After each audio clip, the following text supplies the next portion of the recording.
Hey, what's up, y'all? This is your boy Keenan Higgins. You can always call me Higgs for short, as per usual. And as y'all know, we like to have some fun guests in the BAW family, and this time's no different. Please let me welcome Kardea Brown. What's going on, my lady? Hello, Keenan. Thank you Listen, so much for having me. thank you. I'm just, as we get into this new season, I feel like every time we go into a different season, it feels like we're entering like a new culinary time. You know what I mean? Like there's different dishes that come to different seasons. Like when we go into summer, it's like hot dogs and then Mhm. Thanksgiving is more turkey. So like I just feel like, Yes, entering this new season, I'm glad to be talking with you. And you are yes. more than proven to be a top chef. With me. Thank you, thank you. Absolutely. So let's get started. Talk to me a little bit about how your journey into like just food and cuisine got started. My journey in like I feel like food has always been the center of my family and my life. I come from a long line of fabulous cooks in my family on my mother's side and my father's side. My mother is a wonderful cook. She kind of taught me all of the different cuisines of the world. She loves Italian food. My mother loves, Asian food, whatever it is. Like she really loved just like experimenting in the kitchen. That was where I kind of got my experimental love for food comes from my mom. But my grandmother is where I learned all of my classic traditional Gullah Geechee. And for those who don't know what Gullah Geechee is, we're direct descendants of West African enslaved people. And so a lot of our foods are very similar to what you may find on the Gold Coast of West Africa. We love a lot of our foods are stewed. A lot of our dishes are one pot, and they always have to be accompanied with rice. And that's something that during the transatlantic slave trade, West African and different parts of tribes from different parts of Africa were brought over to the during the transatlantic slave trade were brought over to the southeast in particular, in the islands and the Caribbeans to cultivate the grain rice in particular in the southeast. And so a lot of our foods even from since then have always involved some type of rice or starch, in particular rice. And so my grandmother taught me all of those, famous Gullah Geechee dishes: your red rice, your shrimp and grits, your hop and john, your seafood salad. I know. Hopefully, you have had breakfast or lunch because Listen, you yeah. know, So you that's where the food comes in from, and my father's mother was well known in Charleston around town as a fabulous cook. She did a lot of in-home catering. She worked at we I don't know if you've ever heard of this, is the Piggly Wiggly. It's the Mhm. old school Piggly Wiggly grocery store. My my grandmother, on my father's side, started the catering program there, and she was known for her red rice and her deviled crab and all of that. And so I just couldn't help it. On both sides of the family, everyone loved to cook, and so it was, I think, inherently and naturally just passed down to me. Cool. What was that one dish that you felt like made you feel like, okay, yeah, I'm a chef? Ooh, I think with I knew how to cook. I knew I could throw down. I knew how to cook with a lot of the things. Like when I it was when I mastered macaroni and cheese, when I knew I was in the game. Classic. So Okay. everyone, I my grandmother gave me her recipe, and she kind of talked me through it. I remember at 15 years old making it, and I don't know if I could literally call myself a chef back then, but I knew how to cook when I mastered that macaroni and cheese at 15. So by the time I got to college and was in my early 20s, oh, you couldn't tell me anything. I knew I had something special. Cool. What do you think it is? I feel like you touched on it a little bit, but if you could dive in a little deeper, what do you think it is about Southern cuisine that sets it apart from just the wider scale of food in general? For sure. I've always believed that Southern cuisine, in particular, especially in the Low Country, is the fabric of American cuisine. It's the foundation. And so when you think about anyone that comes from another country and they want to, venture over to the States, they always think about, ooh, Southern food and how it really kind of just, I believe it signifies like, to me, the quintessential American experience.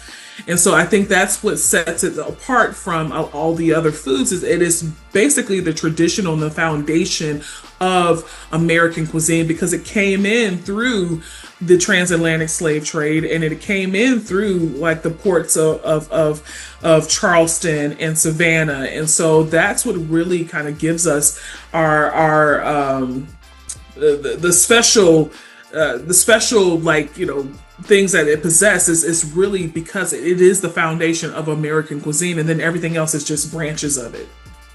Amazing. You know what's interesting? Okay, so I was doing my research for this interview and seeing the relationship of you and your now husband, Brian Smith, and how it transgressed. It was just so beautiful and it was so inspiring. And I wanted to know, because, not to turn this into a relationship thing, but let's do it, right? How do you, the both of you, kind of work to balance the professional and the personal while still keeping your individualities each? That is a wonderful question, but then there's also no right answer to it too, because we're constantly trying to figure that out. And so for us, it is important for us to have we work together because he is my brand manager. We live together. We are literally inseparable, but we also know that it's important to have our alone time and have our space and have our me time. And so for Brian, it's the simple things, is going to go play poker with our neighbors. That's his Thursday evenings. He is going to go play poker with our neighbors who are probably 20 or 30 years older than him, but he enjoys it. He loves to do that. Brian is also an athlete, so he loves playing basketball. His time to go play basketball, I understand that that's what he needs to do for him. And for me, I love my girl time. I like to go get my nails done. I go get my hair done. I go do, shopping, and like going to the supermarket is my me time, believe it or not. So I like doing that alone. I do not need Brian in the supermarket with me. Oh my goodness, no.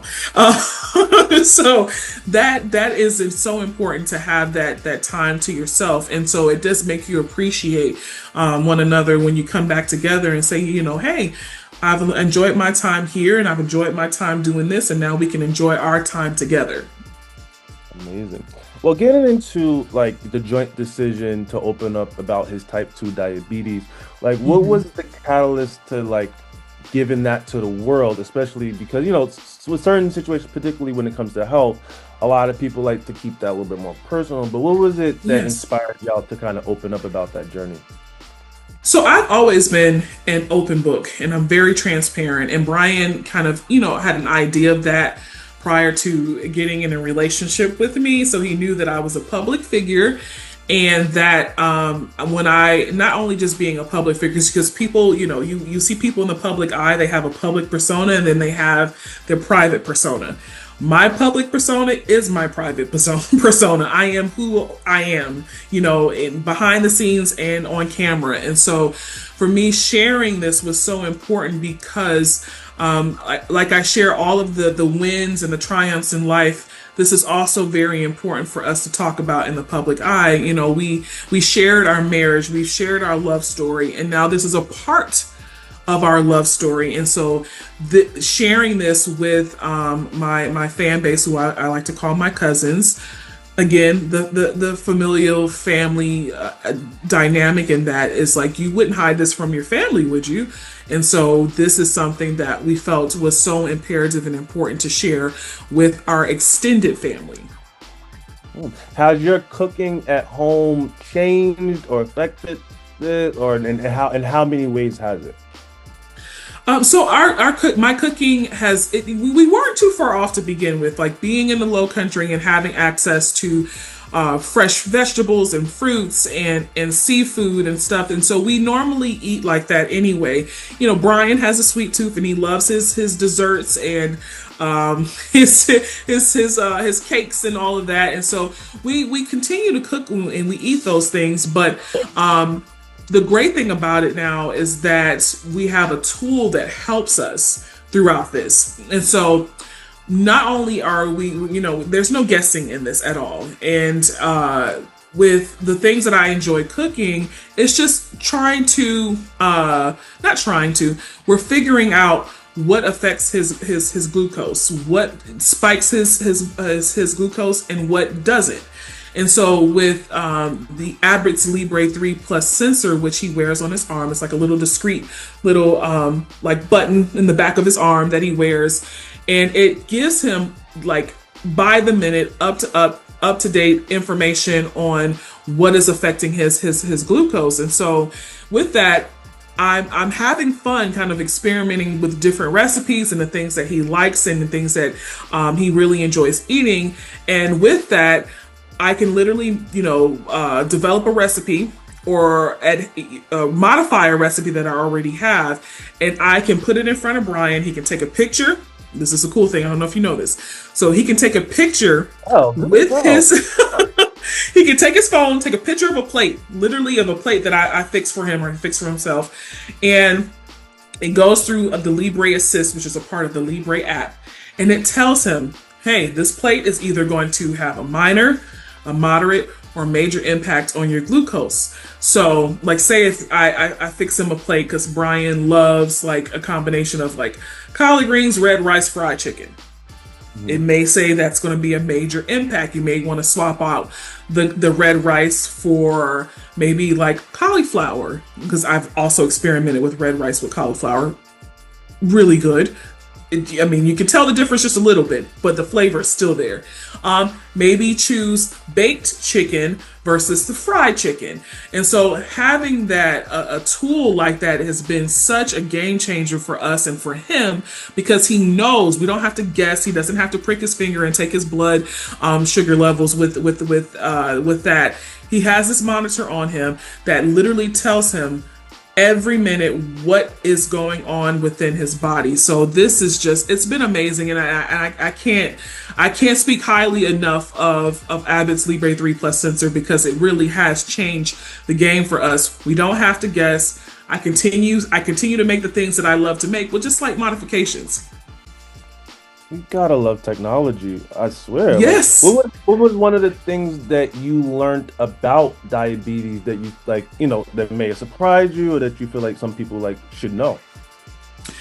It's all about balancing things. Like I always say, in life, all things balance.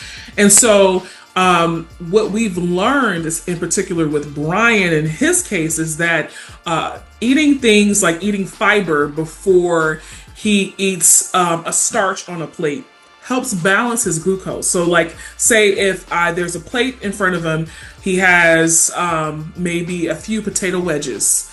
He also has some steamed broccoli, and then he also has some grilled chicken. It is imperative for him to eat that fiber first, the broccoli, then go in to his starch and finish up with his protein, and that helps balance so he doesn't have a spike. So if Brian was to eat that same plate and eat the carb first or the starch first, it sends his glucose into a little frenzy.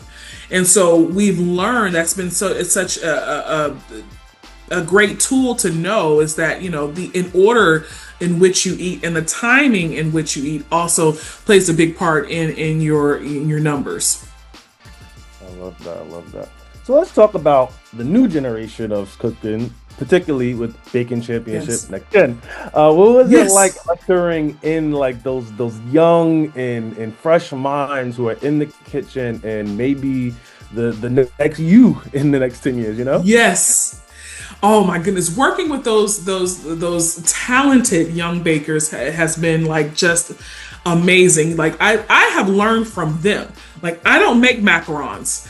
And I have just seen them whip up like a macaron, and seeing them whip up like, you know, 3-tiered cakes. And we have this thing that we called their favorite part of, it's called like imposters. And we do this thing where they have to make something look like, you know, a plate of bacon is actually a cake, or a stack of pancakes is actually a yellow cake underneath. And so seeing them take their imaginations and just run wild with them.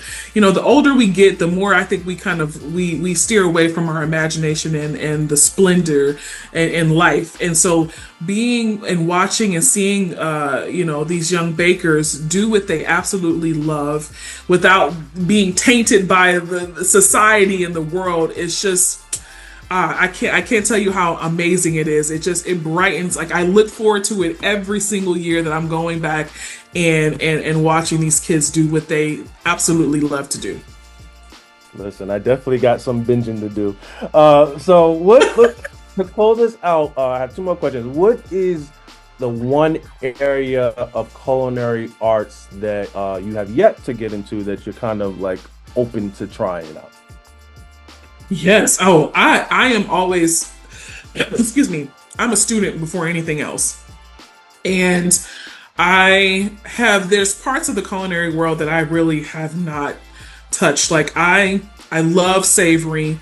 I also bake, but I feel like I can go a little deeper into that side of the culinary world. I really want to, because I've never gone to culinary school, which I'm thankful that I have this platform where I'm able to learn through experience. But I think with baking in particular, especially pastries, it is so important for me to kind of get to round out my knowledge. So I may, this is on the bucket list, to go to pastry school. Oh man, y'all heard it here first. All right, so to close this out officially, I really wanted to do like a quick little cooking thing with you, but I know we got time. Yes, but is I there do. Yeah. Do you think that you could like drop us like a quick recipe that anybody can make that's both hearty and healthy? Ooh, that's easy. And they can find this recipe on the Libre website as well. So I'll be sure to tap it in. Yeah. My favorite thing to cook is shrimp and grits. I love shrimp and grits. It's something that we make here in the Lowcountry, especially when shrimp are in season. And so my favorite way to cook it now, especially with Brian's diagnosis, is using part cauliflower rice and incorporating it into your standard white grits. And so you make it with your cauliflower rice, your white grits or yellow grits, whatever you have on hand. Lean heavier on the cauliflower, more fiber. You can either add stock, chicken stock, or if you are a vegetarian, you don't have to use that, or vegan. Heavy cream, half and half. Still, you can, it's not, I'm sorry, not heavy cream, but half and half, and using a little bit of butter, if you want to, adding a little salt and pepper, a little Parmesan cheese if you want to add a little extra kick of protein and umami flavor in there. And then also with the shrimp on top. So we have several ways of making shrimp and grits. Now, in the Lowcountry, traditionally it's made with a brown gravy.